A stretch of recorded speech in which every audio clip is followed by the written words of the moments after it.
In the stillness of the night, when all hope seems lost, a small, helpless boy with immobile legs clings to the faintest spark of life, a three-legged dog. But this is no ordinary dog. Where did it come from? Why does it appear at this moment when everyone else has given up?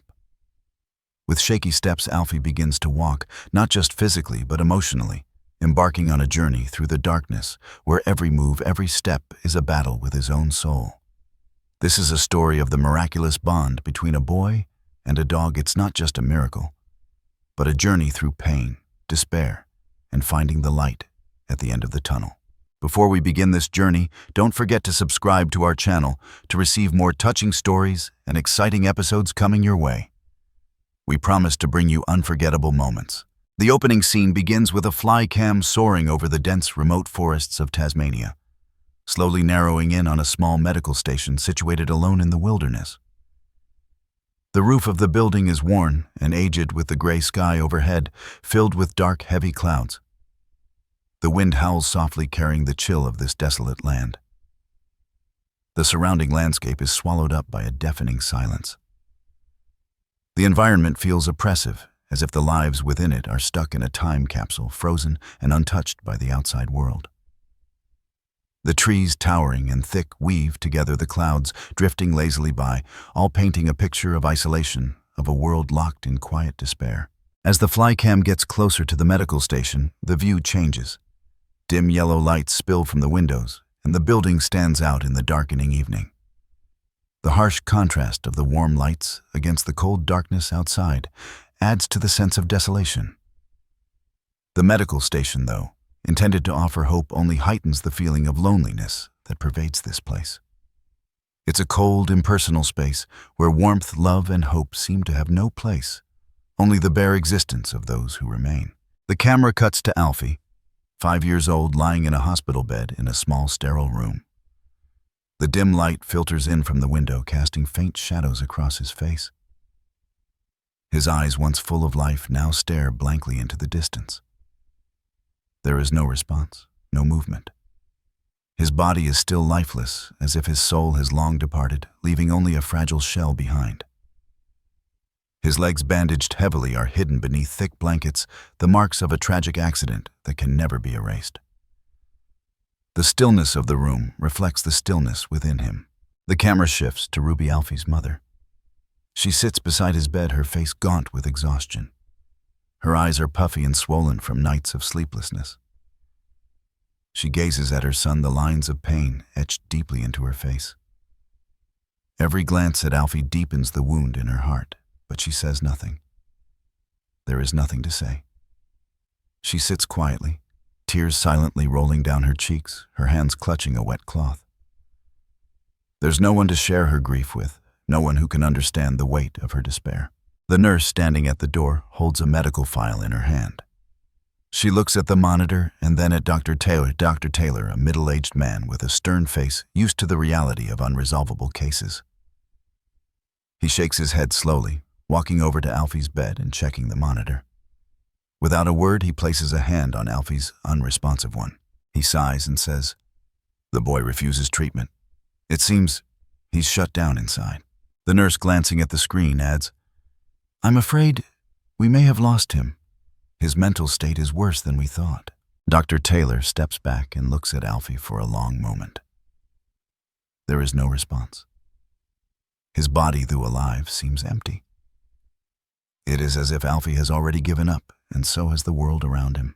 Ruby stands up from the chair and walks to the window. She stares out at the gray landscape, her face a mix of hopelessness and fatigue. She remembers the moments before the accident, when Alfie was still full of life, laughing and playing. Her heart aches as she wonders, did I do something wrong? The guilt gnaws at her, but she cannot find the answers. She wishes she could turn back time to undo the tragedy that has ripped her family apart.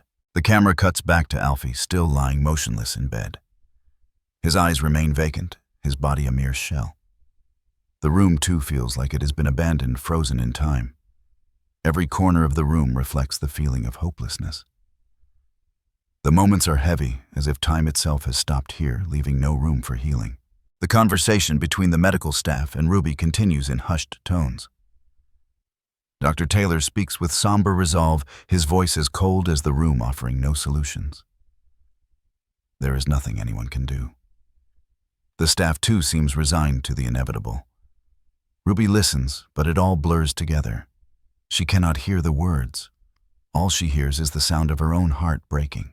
The camera focuses on the small details: Alfie's wheelchair in the corner, the bandaged legs tucked under the blanket. Each small element of the scene emphasizes the feeling of being trapped, stuck in a moment from which there is no escape. Finally, Ruby walks to the window again, staring out into the emptiness.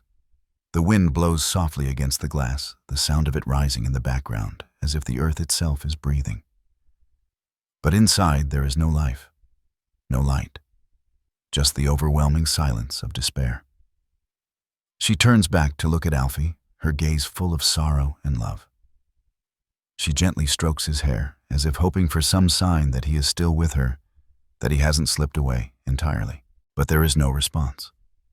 The silence remains. The camera lingers on Ruby's face for a long moment, her tears falling silently. It is as if time has stopped for her too.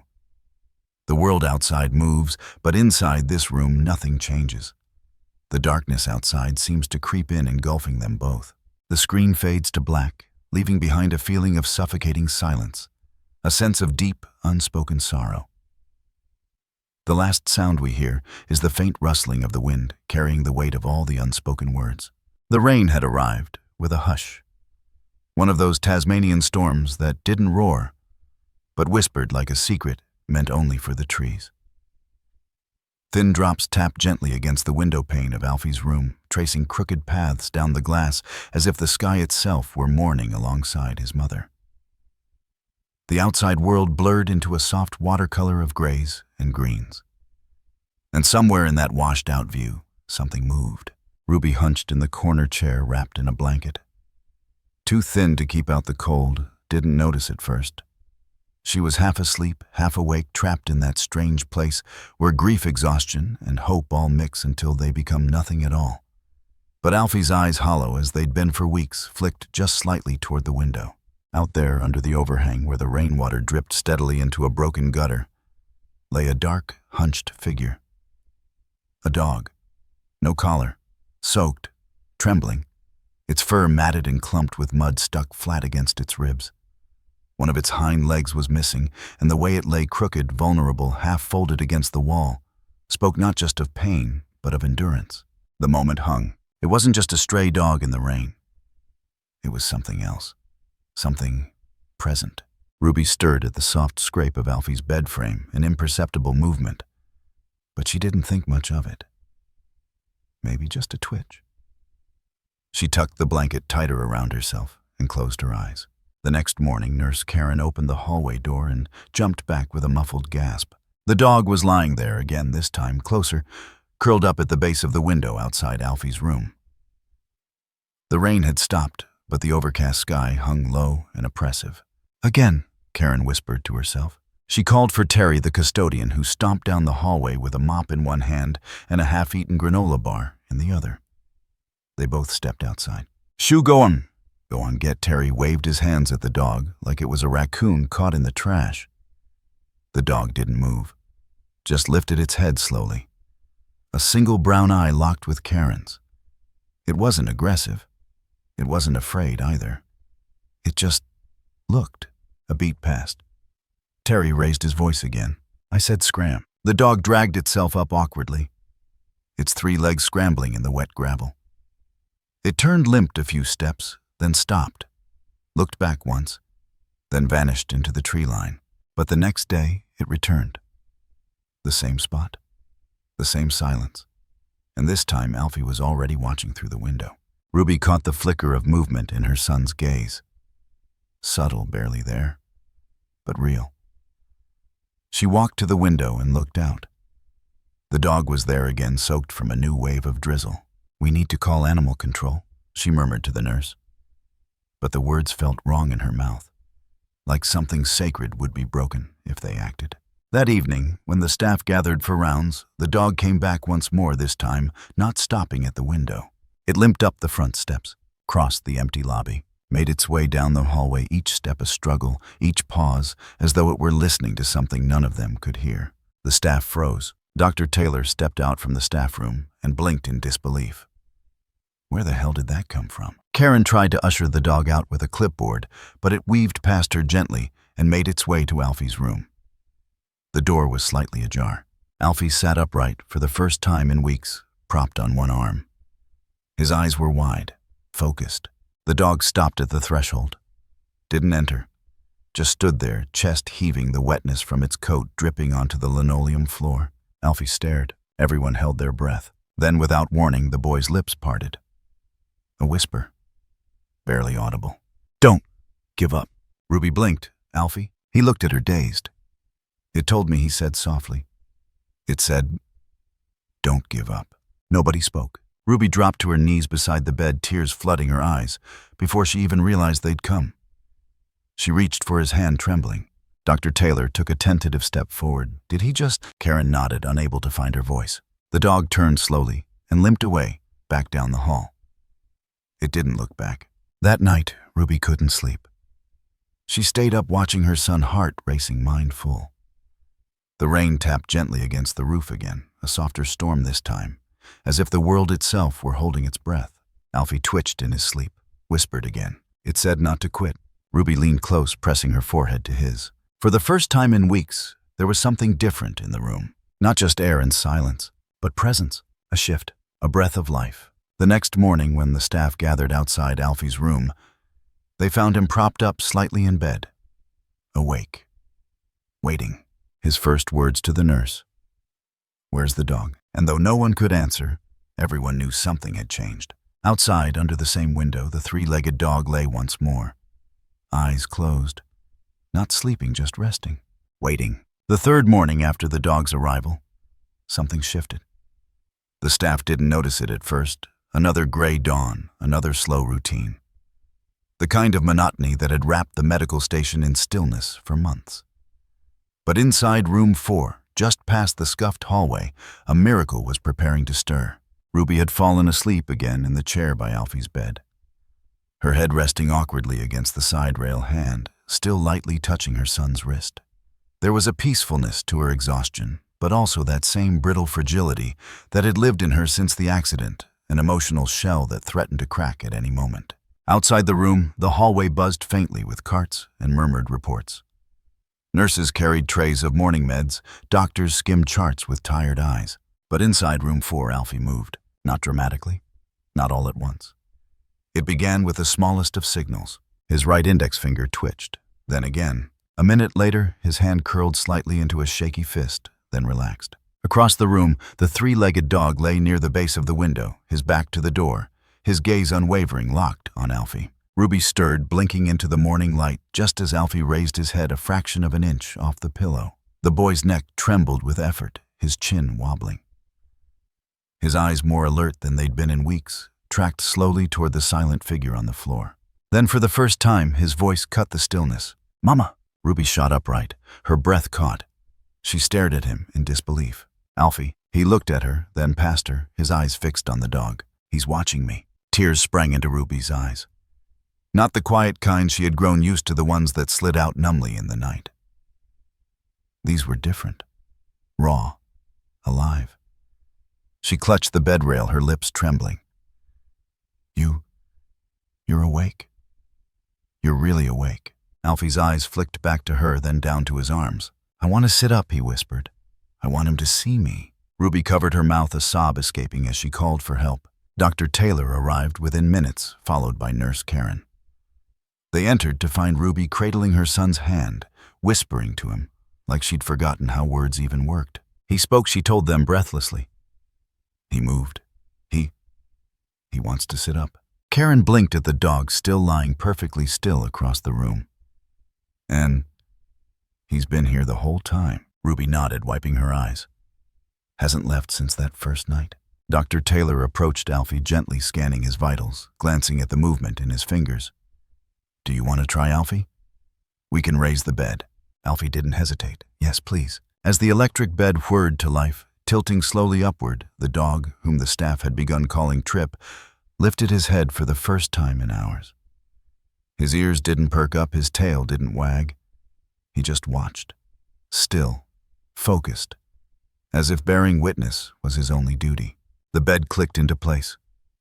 Alfie sat not fully upright, but more than anyone thought he could manage. His breathing was shallow, his cheeks flushed, but he was present. Trip blinked once, then laid his head back down on his front paw. It was enough. Ruby leaned down, pressing her forehead to her son's. "I'm so proud of you," she whispered over and over like a spell, trying to anchor them both to this new reality. Later that afternoon, in the quiet room off the nurse's station, Dr. Taylor sat down with Dr. Zane, one of the new trauma specialists recently transferred from Hobart. "She woke me crying." Taylor began pouring coffee that had long gone cold. Said Alfie moved. And damn it, he had. He sat up, looked me in the eye. Zane glanced over his tablet. "That's a significant improvement, especially for a child we considered unresponsive." Taylor hesitated. "I think it's the dog." Zane looked up. "Trip, whatever you want to call it. He doesn't bark, doesn't play, just lies there, watching, always the same spot, always facing Alfie." "I know it sounds ridiculous, but..." He trailed off. Zane leaned back in his chair, arms crossed. "There's evidence, though, still mostly anecdotal, that certain animals can trigger dormant neural responses, especially in children. Therapy dogs are known for accelerating emotional trust." Taylor rubbed his temples. "This isn't therapy. No one trained this dog. He just showed up." Zane arched a brow, and Alfie started recovering the moment he did. Back in room 4, Ruby had pulled up a second chair beside the bed. She sat close, not to coddle, but simply to be present, no longer afraid to watch him. Alfie's eyes didn't roam around the room like they used to. They stayed locked on Trip. "Do you think he knows me?" he asked suddenly. Ruby smiled. "Maybe he's been waiting for you." "Why?" She hesitated. "Maybe he's your friend." Alfie considered that. "He's not like other dogs." "No," she said, brushing his hair back. "He's not." That night, as the wind picked up and the trees rustled outside, Alfie stayed awake longer than usual. Ruby dozed in her chair. Trip moved. For the first time since entering the building, he stood and limped to the foot of Alfie's bed. Not with urgency, with purpose. He didn't jump, didn't sniff, just sat. Alfie stared at him in the darkness, eyes wide but calm. "Are you staying?" he whispered. Trip didn't respond. But he didn't leave, and for Alfie, that was the answer. The room smelled like antiseptic and rain-soaked wool. The therapy equipment had been wheeled in early that morning, clunky and bright, in a way that clashed with the washed-out quiet of room 4. A narrow harness sat coiled on the bedside tray, its plastic clasps and Velcro straps waiting like a test Alfie didn't ask for. Ruby stood by the window, arms crossed tightly against her chest, trying not to pace. Alfie stared down at his lap, where his small hands lay limp and pale against the sheets. He hadn't spoken much since the night before, but the silence no longer meant absence. It meant dread, fear, determination tangled with resistance.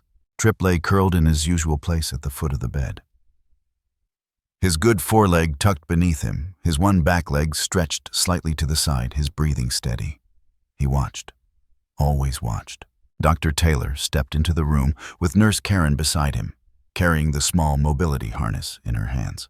"Ready to try?" the doctor asked gently. Alfie didn't look up, just nodded once. Karen smiled as she approached. "We'll go slow, I promise." They eased the harness under his back, adjusting the straps, locking the buckles. The fabric hugged his chest and waist. Ruby moved closer, crouching beside the bed. Her eyes were glassy, but she didn't let them spill over. "You're okay," she whispered. "I'm right here." Alfie gritted his teeth as the pulley system raised him slightly off the bed. Not fully upright, just enough for gravity to start talking to his bones again. His arms trembled. His core collapsed. The first time he lasted less than 5 seconds before slipping sideways. Ruby caught him. Trip raised his head. They tried again. And again. Each time Alfie pushed harder, lasted longer, then fell. Once he hit the padded edge of the therapy mat with a soft thud and just lay there, breath shallow, face blank. Ruby crouched beside him. "You want to stop?" "No," he muttered. "Why not?" Alfie's eyes drifted sideways toward Trip. "Because he's still watching me." Trip hadn't moved, but his stare hadn't left the boy either. Ruby looked from her son to the dog and felt something hard to name build in her chest. Not quite faith, not quite understanding, but something old and aching and true. Later that afternoon, when the therapists left the room, Ruby sat with Alfie while he rested. His muscles shook from the effort. A sheen of sweat covered his brow. She dabbed his face with a cool cloth. "Can I tell you something?" she asked. He nodded without looking. "It was a car accident. That's how it happened." Alfie's breath hitched, but he didn't stop her. It was raining. The road was narrow, and a truck came around the bend too fast. We skidded. We flipped. Twice. Maybe 3 times. Her voice cracked. "You were in the back seat, still buckled in. You were screaming for Dad." Alfie's eyes slowly turned toward her. Ruby looked down at her hands. "By the time they got us out, your dad was gone." Silence filled the room like floodwater. "I don't remember," Alfie said quietly. "You don't have to," Ruby whispered. "But I do. And I think sometimes our bodies remember even when our minds can't." Tripp shifted slightly enough for his claws to click once against the tile. Alfie's gaze flicked to him. "Do you think he hurts too?" he asked. Ruby hesitated. It wasn't a question with a simple answer. "I think he's felt things," she said. "Maybe not the same way, but enough to understand." Alfie nodded slowly. "He limps like I fall." The words cut through her chest like glass. "I think you're both still healing," she said. "Just in different directions." The next day, the training intensified. This time, Alfie was determined not to fall on the first try. The nurses cheered him on with soft encouragements, but he didn't hear them. His focus was locked entirely on the brown eyes staring back at him from the mat. He held himself up for 7 seconds before collapsing. Progress. Later, after everyone had left, Alfie turned to Ruby again. "Why do you think he stays?" Ruby looked at Tripp, still loyal, enduring. "I think he's guarding something." "What?" She reached over and brushed a damp strand of hair from Alfie's forehead. "You." Tripp finally shifted. He stood slow, deliberate, and limped over to the bed, stopping just beside Alfie's hanging arm. The boy reached out, touched the dog's shoulder gently. Neither of them flinched. It was the beginning of something that didn't need language. The next few days were filled with a strange stillness that neither Ruby nor the staff at the station could quite explain. Alfie's progress continued slow and steady, with the boy growing stronger each day. He could sit up for longer periods now, his tiny arms shaking less, the tremble in his legs becoming less noticeable as he took small, tentative steps with the harness. But something about Tripp, the 3-legged dog that had never left his side, felt off. It wasn't just the way it looked at him with that unwavering gaze, or the way it never barked, never moved except to watch him closely. It wasn't even the way it seemed to know exactly when Alfie needed help, as if it were waiting for some unspoken cue. It was something more, something deeper. Ruby began to feel an uncomfortable unease whenever she saw the dog, but she couldn't explain it. The bond between Tripp and Alfie was undeniable, and yet there was this creeping feeling, this gnawing suspicion that something was wrong. Something was being hidden. One morning after Alfie's therapy session, Ruby walked into the station's small break room to find Nurse Karen looking over a set of papers. "What's wrong?" Ruby asked, noticing the nurse's troubled expression. Karen hesitated before answering, flicking through the pages on her clipboard. "I've been trying to find out about Tripp. I can't find anything. No one's reported a missing dog around here, and there's no chip, no tags, no record of it in the local area."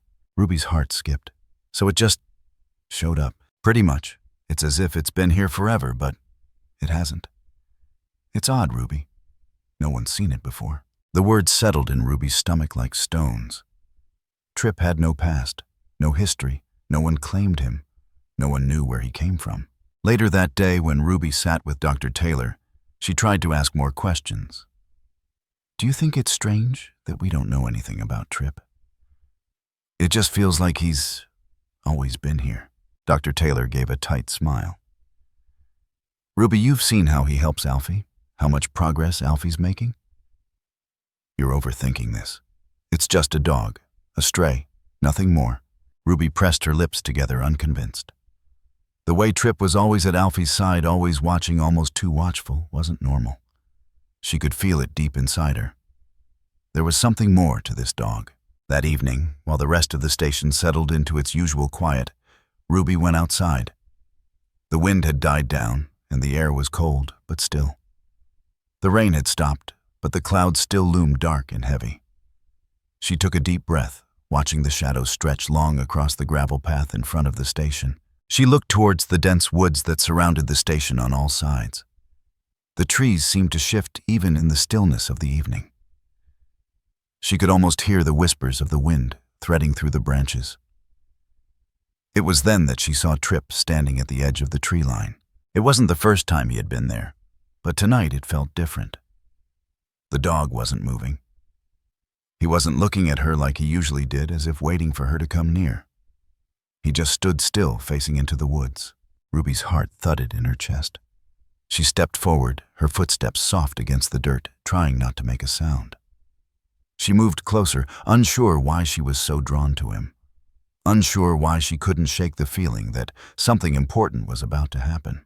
Trip turned his head slowly, his eyes meeting hers. For a moment they locked, Ruby feeling as if she were being drawn into those deep brown eyes, those eyes that had never left Alfie's side. But tonight the look was different. There was something ancient in his gaze, something that unsettled her deeply. And then, as if it had been an invisible signal, Trip turned and limped into the woods, disappearing into the darkening trees. Ruby's breath caught. Something inside her snapped, and she knew she couldn't ignore it anymore. She had to find out where Trip came from. The next morning, she asked Nurse Karen if she could check the security footage from the cameras around the station. Karen hesitated, but after some convincing, she agreed. They watched the footage together, a cold tension hanging in the air. The grainy footage from the station's cameras showed only the usual people coming and going, the occasional car pulling up to the station. But then, around dusk, the footage shifted. It was subtle at first, just a shadow passing through the frame near the edge of the woods. Ruby leaned in closer. There in the upper corner of the screen, a figure appeared, a dog, unmistakably. Trip. It was moving slowly, limping as it emerged from the thick trees, moving in the direction of the station. The strangest part was that no one had seen it come out. No one had noticed. It didn't show up in any of the usual areas where people would pass by. It simply emerged from the woods, a place no one went. Ruby's skin prickled. The footage was clear. Trip hadn't come from the roads. He hadn't come from any nearby house or farm. He'd come from the woods, a place people had avoided. Her breath hitched in her throat. Where had he been all that time? Why was he here now? Dr. Taylor said it was just a stray, Ruby murmured, though her voice trembled. Karen glanced at the screen, then at Ruby. That's not normal, Ruby. I don't know what's going on, but I think we need to know more. The dog's appearance from the woods deepened the mystery. Ruby couldn't shake the feeling that Trip wasn't just some lost animal. He wasn't just a stray showing up at the right moment. He was something else.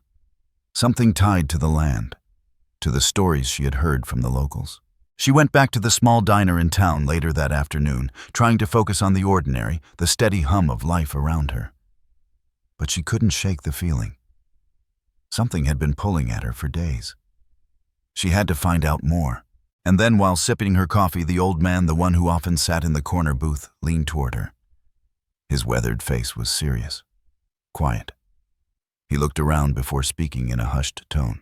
"You've seen the dog, haven't you?" Ruby froze. "Yes, that dog," the man whispered, glancing over his shoulder again. "The three-legged one. It's been around for years. You're not the first to see him." Ruby's heart thudded harder. "What do you mean?" The old man's voice lowered to almost a whisper. "He's been around when children have disappeared. They say the dog follows them, guides them, keeps them safe until they find their way home." Ruby felt the hairs on the back of her neck stand up. The dog wasn't just a guardian. He was part of something deeper. A legend. A story buried in the history of the land. "And when the children return," the old man continued. His eyes narrowing, the dog disappears. Ruby's heart pounded in her chest. It was too much, too strange, too eerie. Where had Trip come from? And what had he been sent to protect? The transformation in room 4 was subtle at first, like the first faint streaks of dawn creeping through a darkened sky. But over the course of a few weeks, something began to shift in Alfie. It wasn't just the gradual physical improvement, the slow strengthening of his body that was expected after weeks of therapy. No, it was something far deeper. something less tangible. Alfie had started to speak again.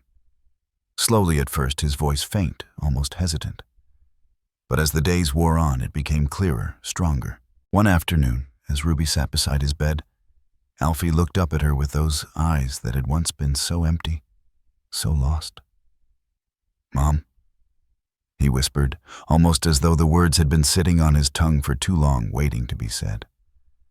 "I'm ready to try." Ruby's heart leapt in her chest. She'd never thought she'd hear those words again, words that had been absent for so long. The child who had been a shell wrapped in silence and trauma was beginning to come back to life. Slowly, methodically, but with an intensity that left her breathless. She helped him sit up, and for the first time in a long while, there was no hesitation in her touch. She supported him with a confidence she hadn't realized she'd regained. It was as if the walls had started to fall brick by brick. Alfie moved his legs cautiously, first one, then the other. His eyes never left Trip, who lay calmly on the floor, watching with those unblinking eyes. "Do you want to try rolling your wheelchair again?" Ruby asked softly. Alfie nodded. His determination was evident, as though something inside of him, some quiet force, was propelling him forward. She stood beside him as he grabbed the handlebars, his fingers tight around them. He pushed the wheels forward with a small grunt, and then again and again. Each time, Trip took a slow step in front of him, guiding the way. Trip's movements were deliberate, almost measured. He didn't rush. He didn't hurry. He simply moved as though he had all the time in the world. He'd glance back every so often, as if checking to make sure Alfie was still there, still moving. Ruby watched, awestruck by the quiet, steady rhythm of it all. The simple act of Alfie moving forward inch by inch, the sound of the wheels spinning against the floor, was nothing short of a miracle. The room was no longer just a sterile, cold space. It had come alive, alive with movement, with hope, with progress. As Alfie rolled the wheelchair a little farther, a quiet voice broke the stillness. "Can I try?" Ruby turned to see Lila, the little girl who had been sharing the room with Alfie, sitting up in her bed, her thin frame wrapped in a hospital gown.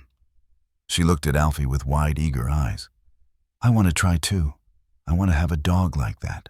Ruby smiled softly, her heart swelling with emotion. Lila had been quiet and reserved at first, but after watching Alfie and Trip, the change in her was just as noticeable. She was no longer the timid child who had clung to the corner of her bed, afraid to move. Now she was speaking, asking questions, wanting to be a part of everything. "Well," Lila, Ruby said, brushing a few stray hairs from her face, "I think you'd be a great candidate for a dog like Trip." "What do you think, Alfie?" Alfie glanced up, his face lit with a smile, the first real smile Ruby had seen in a long time. He nodded. "He's a good dog. He helps." Lila smiled shyly. "I want to get better. I want to walk too." Ruby's heart tightened with joy and sadness all at once. The feeling was so overwhelming that she almost forgot to breathe. This was it. The healing had begun, and it wasn't just Alfie and Lila. The whole station seemed to have caught the infectious energy that Trip had brought with him. The staff who had once walked with the weight of their jobs, the exhaustion of caring for patients with no hope of recovery, now moved with a new sense of purpose. The air was lighter. The halls were filled with laughter, with the quiet clatter of busy feet, with life. The nurses and doctors who had once spoken in hushed tones as if afraid to disturb the fragile balance of despair, now spoke with a little more hope in their voices. They had started to believe again. One of the nurses, Karen, was the first to give Trip a nickname. She laughed one day as she walked into the room, watching Trip follow Alfie around the room like a shadow. "We should call him Shadow Coach, you know. He's like a coach, always ahead, always guiding. But in the shadows where no one can see him. He's quiet, but he's always there." The name stuck. It fit somehow. Trip was more than just a dog. He was a presence, a quiet, unassuming force that watched over everyone in that station, moving through the rooms like a guardian, always guiding, never demanding attention. And then the miracles began to happen in other ways.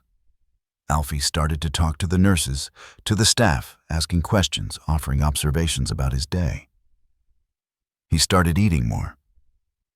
He began to tell Ruby about his dreams, about the things he remembered before the accident. He started drawing again, with a confidence that had been buried deep within him for so long. The therapist began working with him to strengthen his legs, and each time he made progress, he would glance down at Trip, his silent companion, his shadow coach. Each day, Alfie was getting stronger. But it wasn't just his body, it was his spirit.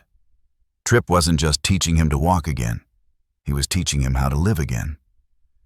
And in doing so, he was teaching all of them. The hospital became a place of laughter. It became a place of hope. Even the once stern Dr. Taylor could be seen smiling as Alfie made another small step toward recovery.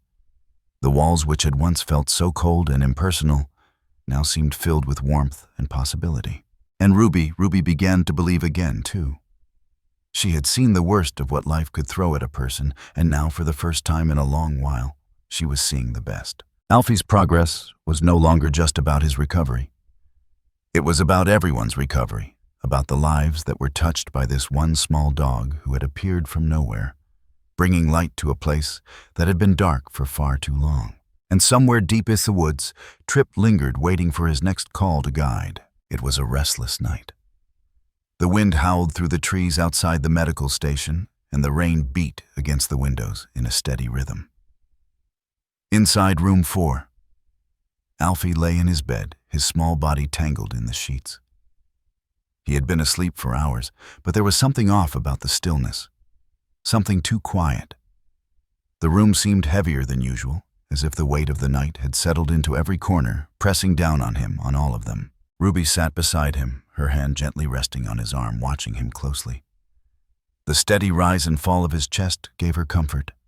She had never imagined they would be here in this place, this moment together. In silence, both of them still unsure of what the future held, but grateful for every small step forward. But that night, Alfie's peace would be shattered. It started with a soft murmur. At first, Ruby thought it was just a dream, Alfie's voice slipping through the cracks of sleep. But then his murmur turned into a strangled sob. She jolted upright, her heart racing. Alfie's eyes were closed, his brow furrowed in a way that made her stomach drop. He was having a nightmare. "Alfie," she whispered, shaking his shoulder gently. But there was no response. His breathing quickened. His hands gripped the sheets tightly and his legs kicked out as if trying to run to escape. He was caught in something from the past that was clawing its way back into his mind. The nightmare unfolded in the silence of the room. The only sound, the pounding rain outside. Alfie's nightmare was vivid, too vivid. In his dream, Trip, the dog that had been his constant companion, suddenly vanished. One moment he was there beside him, guiding him with those steady, unblinking eyes. The next he was gone, as if the dog had never existed at all. Alfie's heart raced in the dream. He called for Trip, reaching out in desperation, but there was no answer. No warm, steady presence. Nothing but the cold, empty space around him. Then, as if the world itself had turned against him, Alfie felt he was back in the wrecked car, the one from that day. The flash of headlights, the screech of tires, the crash. The terrible feeling of helplessness, of not being able to breathe, of being trapped in the twisted metal. His body jerked in his sleep as if trying to escape the confines of the dream. Ruby reached for him, her heart thudding in her chest, but before she could speak, Alfie let out a gut-wrenching scream. His body stiffened, and he began to convulse, the tremors running through him violently. "No. No, please no." Alfie cried out, his voice raw with terror, his eyes wide open but not seeing. He was trapped in the grip of his fear, the terror from that day, coming back to life in his mind, dragging him into the darkness. "Alfie," Ruby shouted, her voice shaking. She grabbed his shoulders, trying to hold him still, trying to ground him in the present. "Alfie, it's just a dream, it's just a dream." But it didn't matter. The past had its claws in him, and it wouldn't let go. Alfie's body convulsed harder. His breathing was shallow, panicked. His eyes darted around the room, frantic, looking for something he couldn't find. Ruby's heart nearly broke. She couldn't watch him like this. Her son, once so full of life, now lost in a nightmare he couldn't escape. The doctors had warned her. Emotional trauma could be just as devastating as physical injury, and the weight of what he had gone through was far heavier than any child should ever bear. But to see it, to witness the pain, the terror, nothing had prepared her for this. Ruby pressed the call button by the bed, but the seconds felt like hours. Her hands were shaking as she tried to calm Alfie, her voice a soothing whisper that couldn't quite reach him. His body jerked again. The nightmare continued, the same car crash, the same sense of helplessness. And Tripp was gone. Finally, the door to the room burst open, and Dr. Taylor and Nurse Karen rushed in. They immediately moved to Alfie's side, and Ruby stepped back, not sure what to do.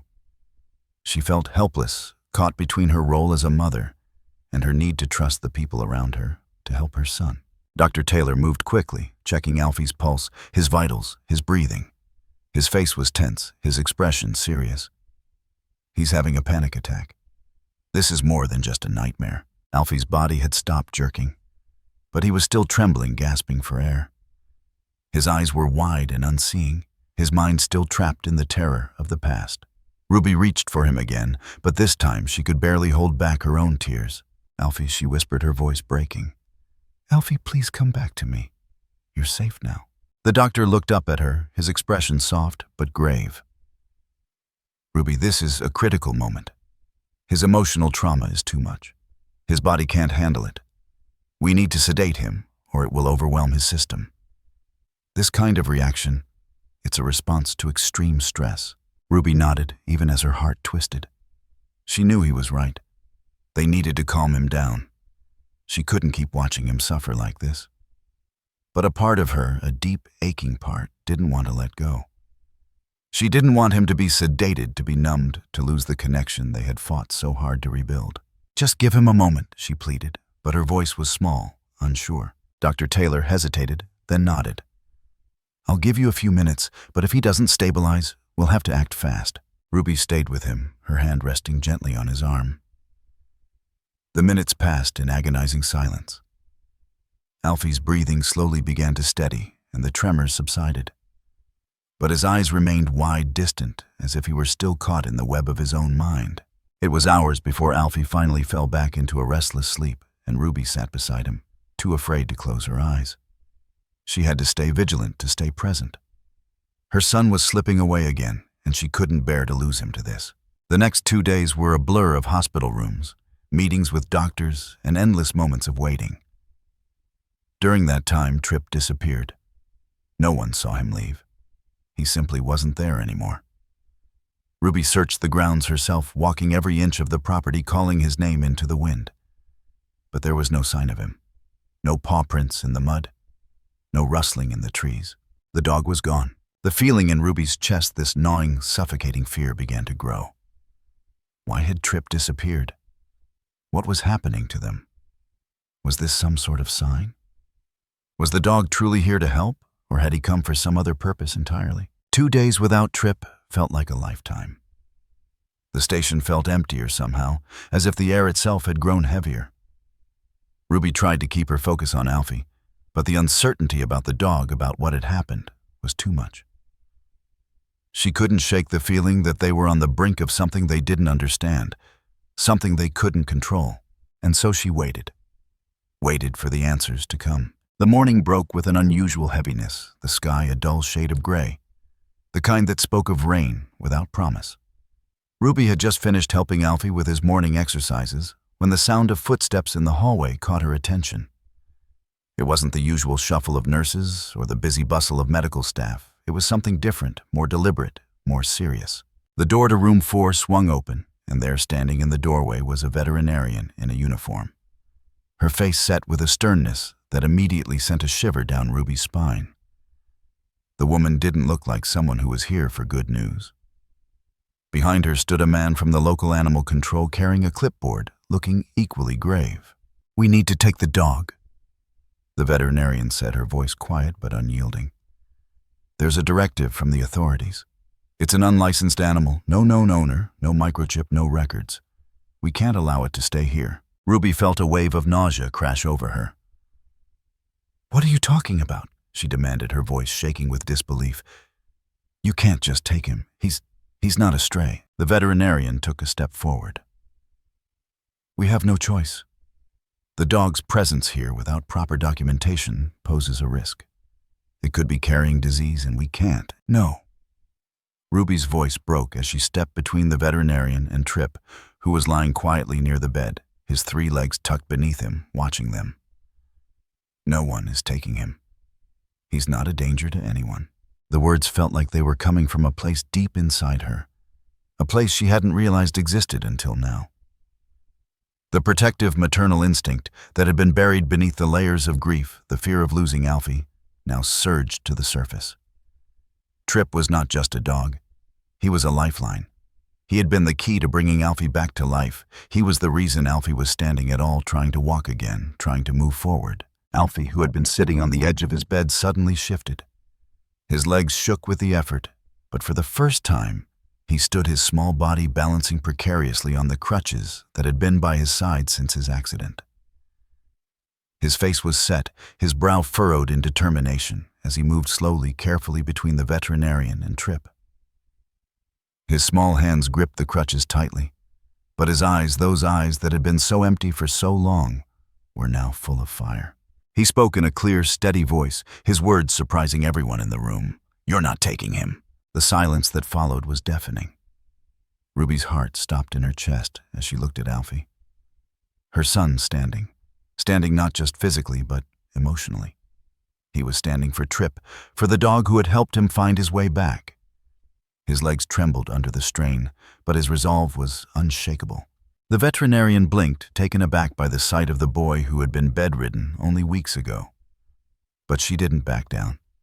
"Alfie, sweetheart, we have to follow the rules. We don't know where this dog came from. It's our responsibility." "No!" Alfie shouted louder this time, his voice cracking but resolute. "He's not just a dog. He's my friend. He helps me. He makes me feel better. I can walk because of him." Ruby's breath caught in her throat.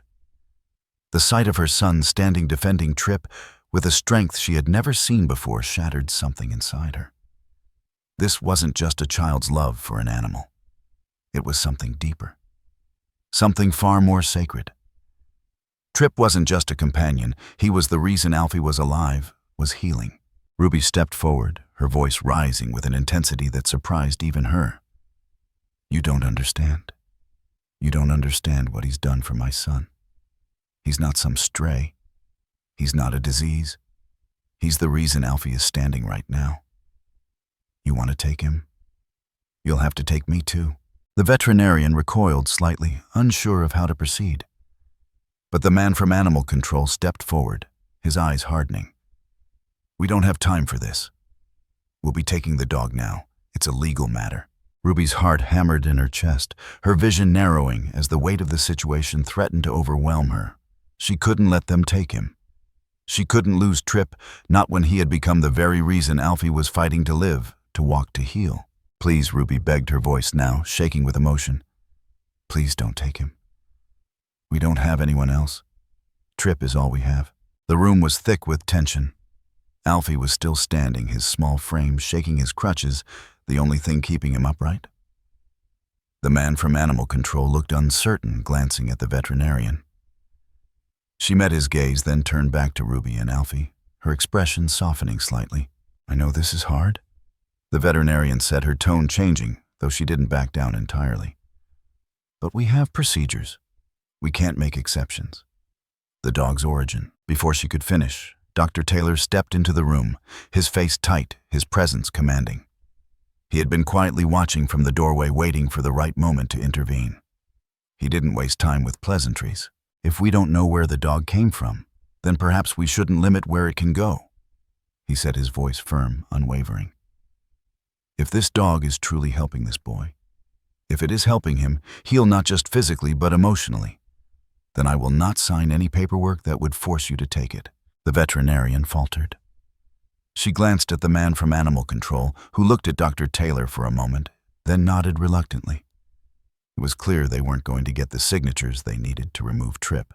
"We can't just ignore the regulations," the man muttered, his eyes flicking back to Trip, who was now lying quietly at the foot of Alfie's bed. The dog was looking up at them all, as though listening, as though understanding. "And perhaps we shouldn't." Dr. Taylor replied, his voice soft, but filled with resolve. But if this dog is what I think it is, if he is truly helping this child, I will not stand by and watch you take him. Not now. Not ever. Ruby's chest tightened, her breath coming in shaky gasps as she watched Dr. Taylor stand his ground. For the first time, it felt like the adults in the room were fighting for her, for Alfie, for Trip. The silence stretched out thick and suffocating. But at last, the animal control man and the veterinarian stepped back. There would be no removal, for now. Ruby didn't know if she could have stood much longer. But for the first time in days, she felt like they had won something. Something small, but something they could hold on to. Trip was staying, and with him Alfie would keep fighting, would keep healing. Together they were unstoppable. The air was cool, but the sun had broken through the clouds for the first time in days, casting a soft glow over the hospital grounds.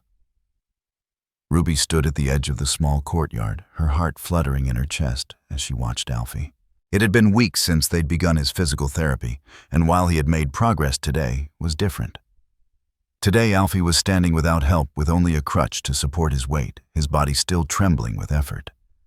But his eyes were fixed forward, focused, determined. And for the first time in weeks, Ruby saw not just a child trying to move again, but a child who believed in what he was doing. "Are you ready?" Ruby asked, her voice tight, unsure of what to expect.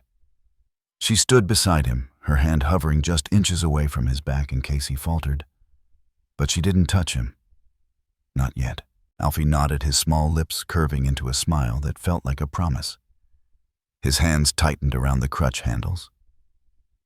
Slowly, his legs shifted, one foot placed in front of the other. A shaky step, then another. Ruby held her breath. Trip lay quietly on the grass, just a few feet away. The dog hadn't moved all morning, but his eyes never left Alfie. His watchful gaze was constant, patient, almost as if he knew this moment was important.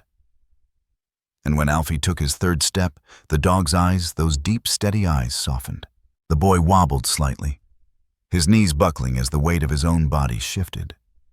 His arms flailed, his crutches tipped, and he teetered on the brink of falling. But Trip, ever watchful, took a slow step forward, his three legs steady as a rock. Alfie's hands gripped the crutch harder, finding the balance he needed to push through. His breathing was heavy, but he was doing it. He was standing. He was walking. Ruby's chest swelled with emotion, her eyes bright with unshed tears. But it wasn't just the joy of seeing her son on his feet. It was the recognition of how far they had come, how far they would go together. And there in the distance was Trip, his ears flicking back as Alfie struggled, but never leaving. Always present. Alfie took another step, then another. This time there was no faltering. There was no hesitation. With a final push, Alfie was standing upright, both hands gripping the crutch, with a new strength, his body fully upright for the first time in what felt like forever. He wasn't just standing, he was walking. It was slow. It was cautious. But it was real. Ruby gasped, and in a moment that felt like an eternity, Alfie turned his head and saw her. She was standing on the sidelines, her hands pressed to her face, eyes full of pride. And just for a moment, just for a fleeting instant, he was the little boy she had once known. The little boy who hadn't been defined by his accident, who hadn't been caught in the web of his trauma. The boy who still had dreams. Alfie stepped forward, then stopped, his face a mix of concentration and wonder. He turned slightly to glance at Trip, who hadn't moved but was staring at him with those unblinking eyes. And in that moment, something shifted in Alfie's face. There was a small, quiet smile, one that spoke of more than just physical healing. It was a smile of recognition, a smile of gratitude. With a slow, deliberate step, Alfie moved toward the dog, his crutches dragging slightly behind him as he took his first shaky steps across the grass. Trip, who had not made a sound, stood and moved forward as well. The dog's limping gait was graceful, as though it had been waiting for this moment, waiting for Alfie to walk to him. The closer Alfie got, the more Trip seemed to brighten. And when Alfie finally reached him, when he was within arm's reach, the boy dropped his crutches. For a moment, time seemed to stop. Alfie knelt slowly, shakily, and wrapped his arms around Trip. The dog didn't flinch, didn't move away. Instead, Trip leaned into him, pressing his head against Alfie's chest as though he had been waiting for this exact moment all along. Alfie's face crumpled with emotion, tears slipping down his cheeks as he held the dog tightly, pressing his face into the dog's fur. For the first time since the accident, Alfie felt whole. The first real hug he had given since that day. The hug that healed him. Ruby watched from the sidelines, her heart breaking and mending all at once. She had seen her son struggle, seen him at his lowest, but never had she imagined witnessing this. The reunion between Alfie and Trip, the way the dog had brought him back from the brink, was more than she could put into words. Her hands trembled as she wiped away her own tears, and she took a step forward. "I'm so proud of you," Ruby whispered softly, though she knew Alfie couldn't hear her. But it didn't matter. He was no longer the boy who couldn't speak, who couldn't move. He was the boy who had found his strength again. He was the boy who had learned to live again. Alfie didn't need to hear the words. He could feel them, couldn't he? The love, the pride, the connection that had always been there, even when he thought it was lost. And as he sat there with Trip in his arms, Alfie finally understood what it meant to be healed. It wasn't just about walking again. It wasn't just about the steps he had taken physically. It was the fact that he had found his way back to life. And it was Trip who had been the key to unlocking that. Ruby stood there silent, watching her son and the dog. There was nothing more to say. There was no need for words. The connection between them spoke louder than anything she could have ever imagined. And for the first time in a long time, the air felt light. The world felt like it was finally turning again, and Ruby knew in the deepest part of her heart that they were going to be okay. The sun had set, casting long shadows over the hospital grounds, and the warm golden hues of the late afternoon had faded into the cool, silent night. Alfie was outside in the courtyard, surrounded by the other children from the ward. The laughter was loud, carefree, the kind of laughter Ruby hadn't heard in months. Her heart swelled with pride as she watched him, her son, alive again, not just physically but emotionally. His spirit rekindled in a way she never thought possible. The children were playing, running in circles around the small courtyard, their feet kicking up the grass. Alfie, though slower than the others, kept up with them, his crutches steady in his hands as he moved with growing confidence. His smile, the bright, unguarded smile of a child who had forgotten what it meant to be happy, was infectious. The joy in his eyes was enough to make Ruby forget for just a moment the long, painful road they had traveled.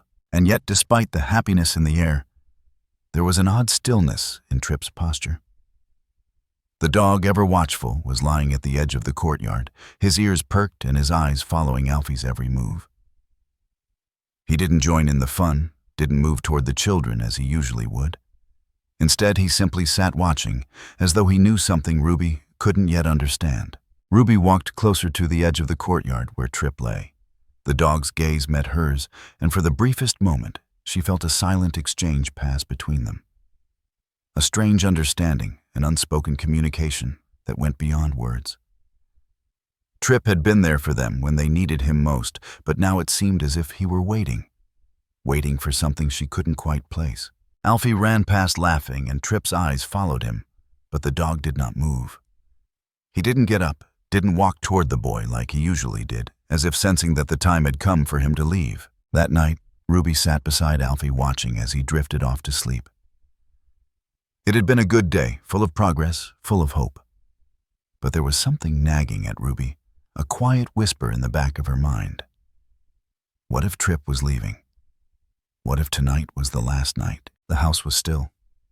The lights were dim, the hum of the hospital's nighttime routines distant.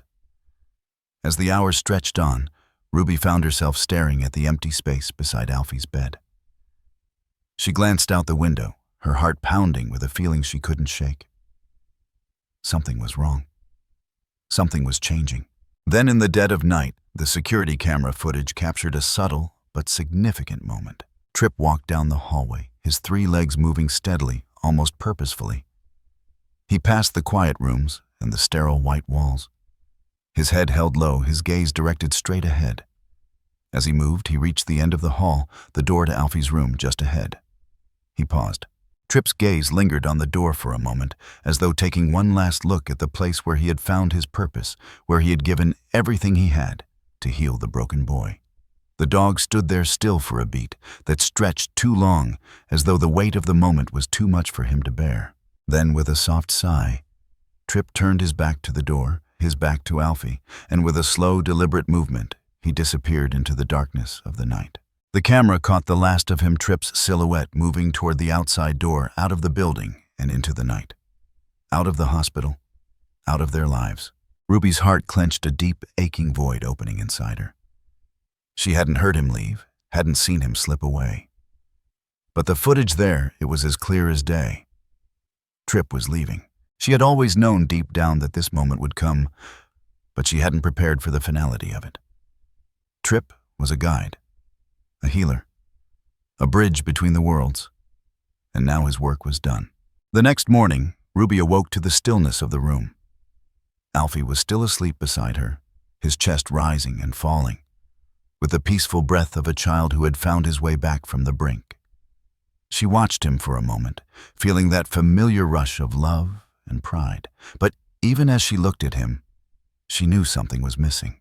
She went to the door, opened it, and stepped into the hall. There was no sign of Tripp, no soft padding of paws against the floor, no gentle, watchful eyes. He was gone. Ruby didn't know how long she stood there, waiting for him to return, but it was long enough for the weight of his absence to settle into her bones. She walked through the station, searching every room, but there was no sign of him. No tail wagging in the corner, no quiet gaze following her every move. It was as if he had never been there at all. With a heavy heart, Ruby returned to Alfie's room. The morning light streamed through the window, casting soft beams across the floor. She sat beside the bed, her fingers trembling as she brushed Alfie's hair back from his forehead. Alfie stirred in his sleep but didn't wake. Ruby took a deep breath and glanced at the empty space where Tripp had always been. Then, as if driven by some unseen force, she went to Alfie's bedside table and grabbed the piece of paper and pen she had kept tucked away for the past few weeks. She gently placed the paper under his pillow and folded it neatly, her handwriting shaky as she wrote a simple note. "Thank you for my legs." Ruby placed the note under the pillow, then stood for a moment, looking down at Alfie's peaceful face. The dog, the miracle worker, had come and gone, leaving a gift that would never fade. And though Tripp was gone from their lives, his impact would remain with them forever. As the sun rose higher, the world outside began to wake. But inside, Alfie and Ruby remained in their quiet moments, still together in the shadow of the dog who had healed them. And the world, for a brief moment, felt as though it had stopped spinning, giving them time to take in everything they had found in each other and in the quiet miracle of a dog who had walked them back to life. Goodbye, Tripp. Ruby couldn't sleep. She sat in the small, dimly lit office, her fingers frozen over the keyboard as the security footage played in front of her. She had watched it twice already, but the confusion in her mind, the gnawing feeling in her gut, wouldn't let her rest. Something was wrong. Something she couldn't explain, but could feel. She played the footage again, her eyes tracing every frame.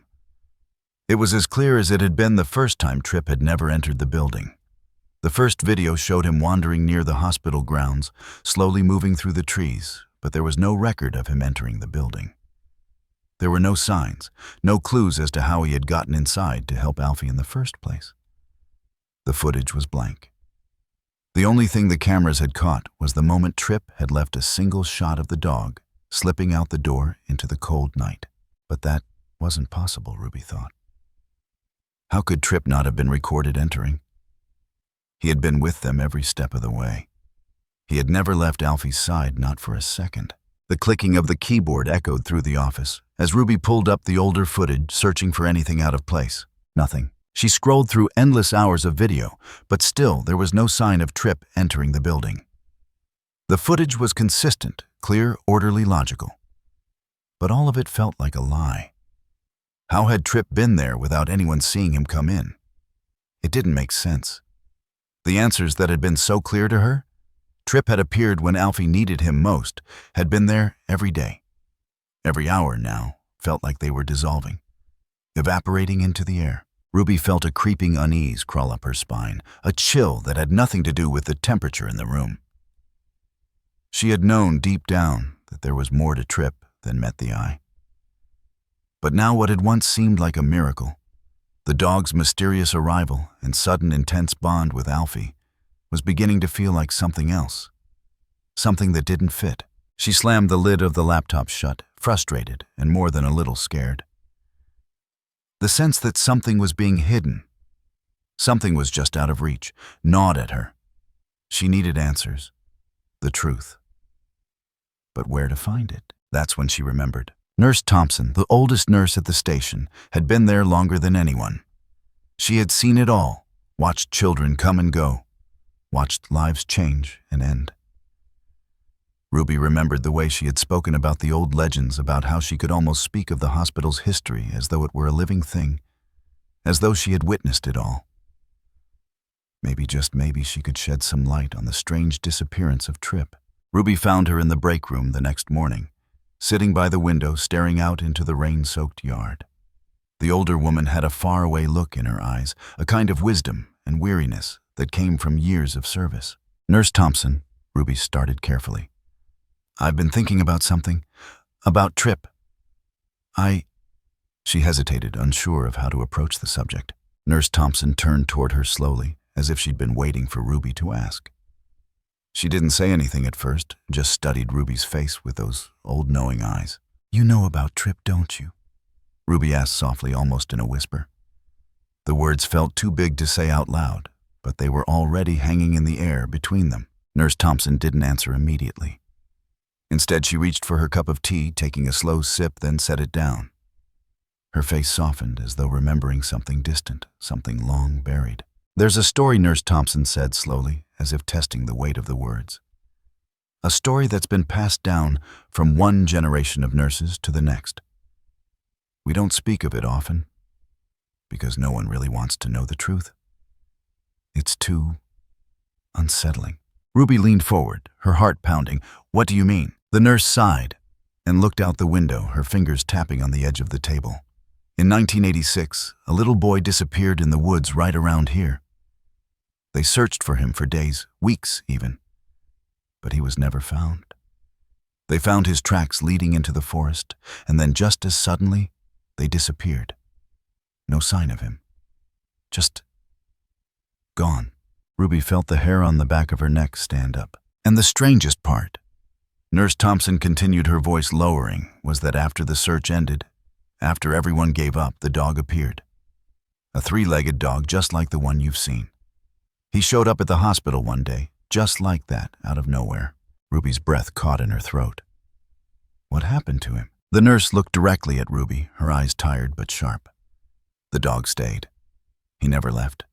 He would appear whenever another child was in danger. Whenever one of the patients was on the brink of giving up, he would show up just when they needed him most.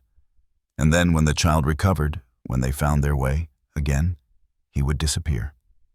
Like he was never there." Ruby felt a chill run through her. She hadn't believed in anything supernatural, not in all her years of medical practice, but now she wasn't so sure.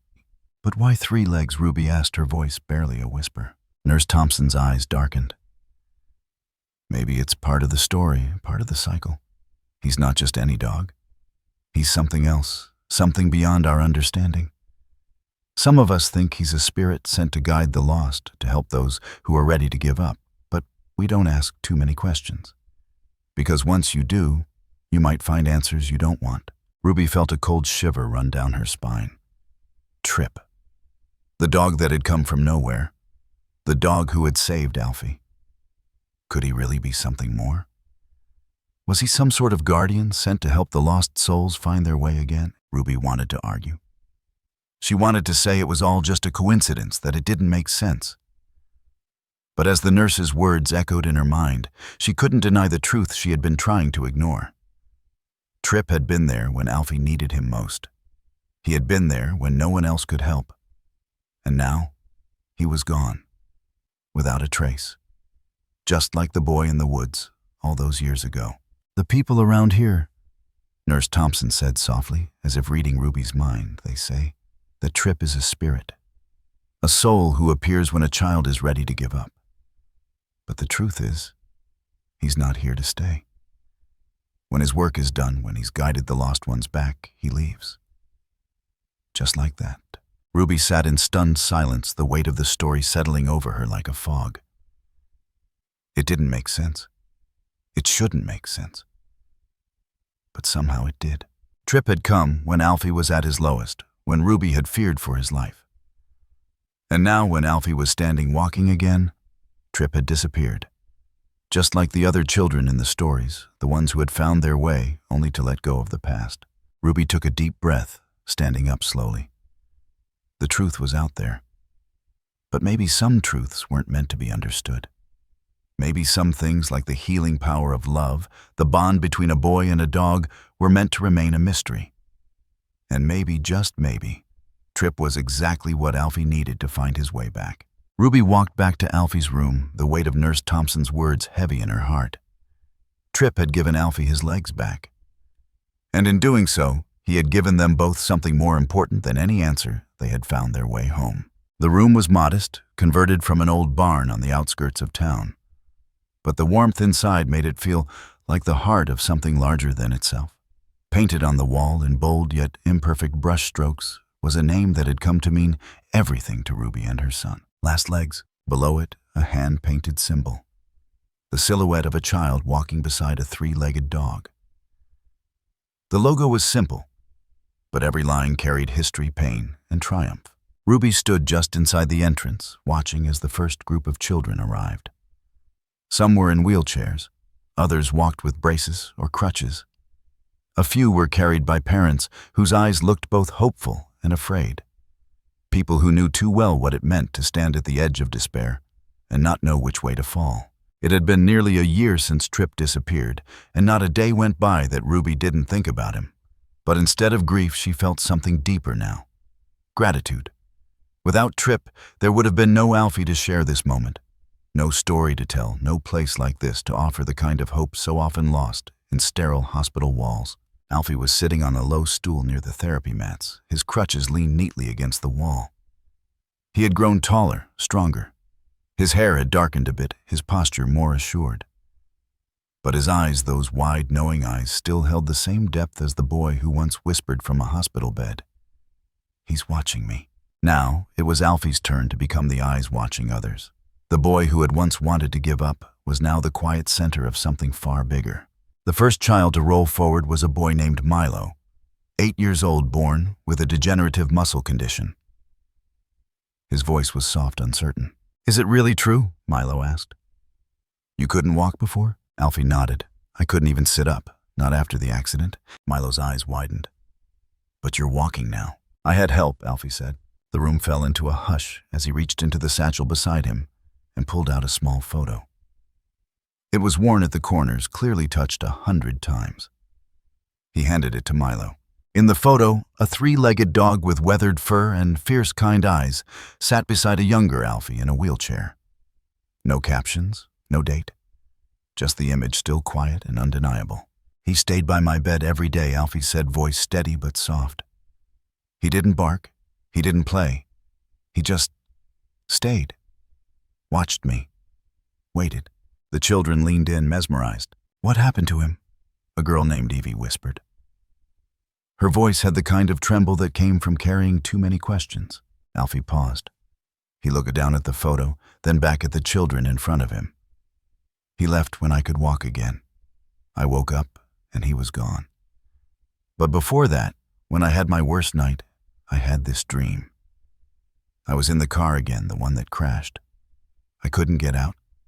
I couldn't move. And I thought I'd never make it." The room was still, but then I heard his voice. Alfie continued, his hand tightening slightly on the arm of the stool. Not like barking, just inside me, like a whisper. He said, "Don't give up." Ruby blinked quickly, fighting the emotion that tightened her throat. She had heard Alfie tell this story before, but every time felt like the first. It wasn't just a story. It was a reminder of how close they had come to losing everything. Alfie handed the photo back to Milo and looked at the small group of children around him. "I know what it feels like to think you'll never walk or smile or even care. I know what it's like to think no one sees you. But I want you to know, Someone does. He glanced at the window. Outside, wind stirred the tall grass. Somewhere far off, a bird called out into the open sky. My dog saw me, Alfie said quietly. Even when I couldn't see myself.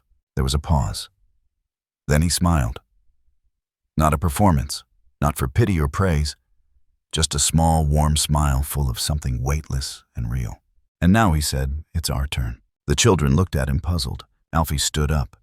He moved carefully, still slower than most, but each step was full of purpose. He walked to the center of the room, his feet light on the floor. Trip helped me walk again, he said. He helped me believe again. And now we help each other. That's what this place is for. That's why we started Last Legs. He turned to face them all. His voice didn't rise. He didn't shout. But the quiet way he spoke cut through the room like truth. If you fall, he said, we'll help you get up. If you cry, we'll listen.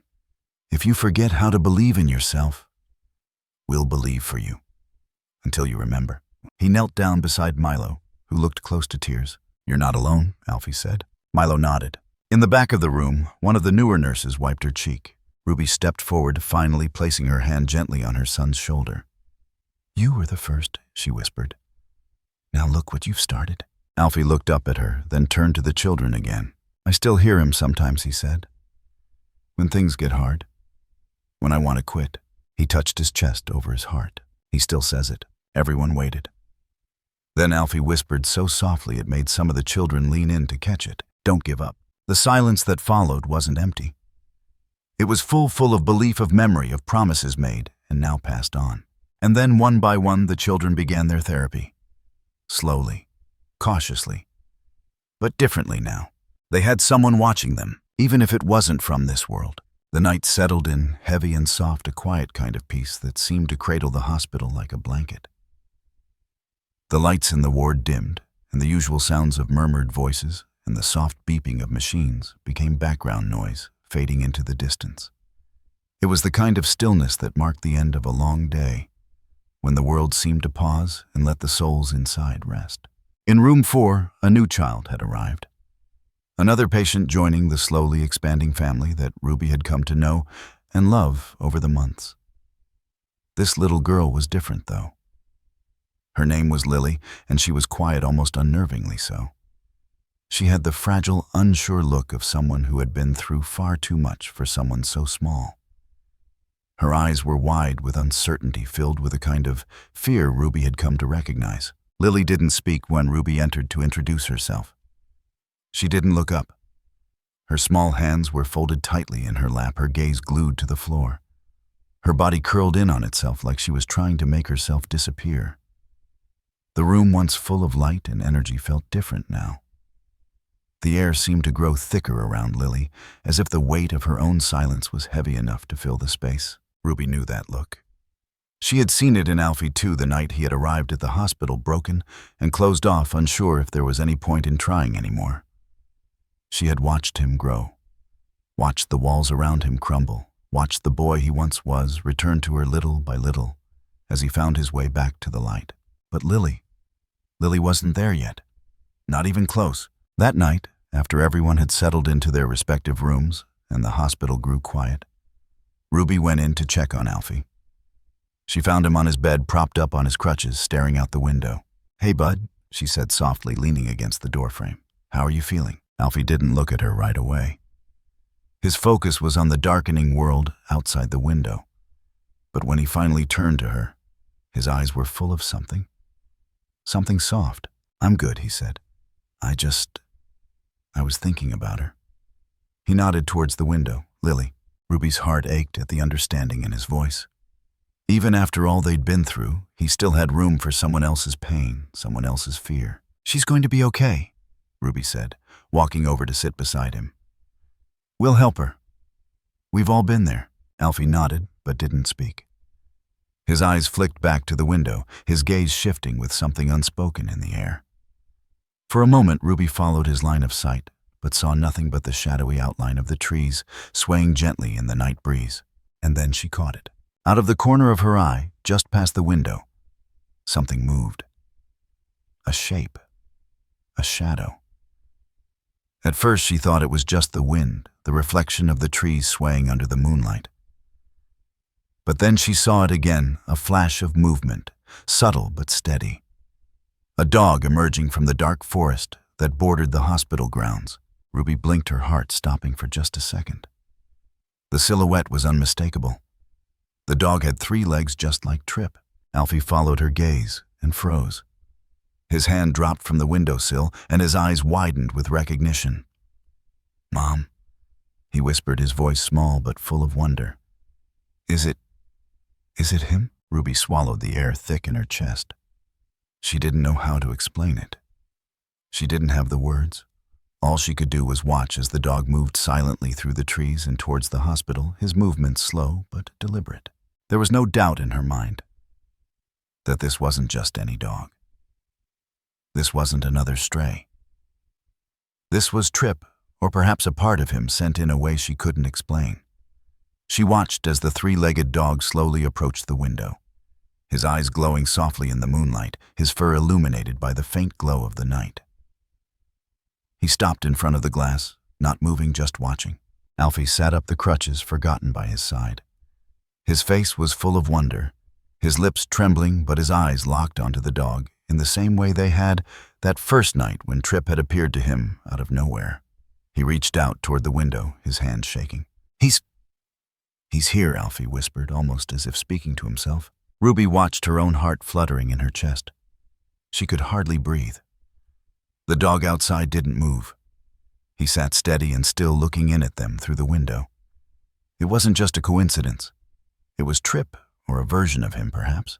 And then, just as quietly as he had appeared, the dog turned. Slowly, deliberately, he walked away, moving back toward the trees from which he had come. No sound, no bark, no movement other than the faint brush of his paws against the ground.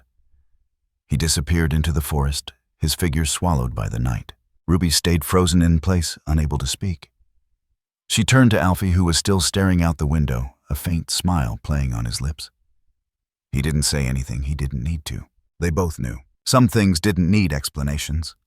Some things were meant to be felt. And then, as if on cue, the lights in the room began to dim, the gentle hum of the hospital fading into the distance. A soft, ethereal voice seemed to whisper through the stillness. Words unspoken but understood in the deepest part of the soul. Not everyone is born to walk, but everyone deserves a pair of legs, even if they're only made of hope. The screen slowly darkened. The words lingered on the screen, hanging in the air, like the last note of a song fading away, leaving a sense of peace, of resolution, of the kind of truth that transcended all explanation. And in that quiet, peaceful moment, Alfie and Ruby both knew the journey they had been on was not just about healing. It was about hope. About knowing that no one ever truly walks alone, no matter how impossible the road ahead may seem. Somewhere in the night, Trip was watching, and with him a part of their story would always remain.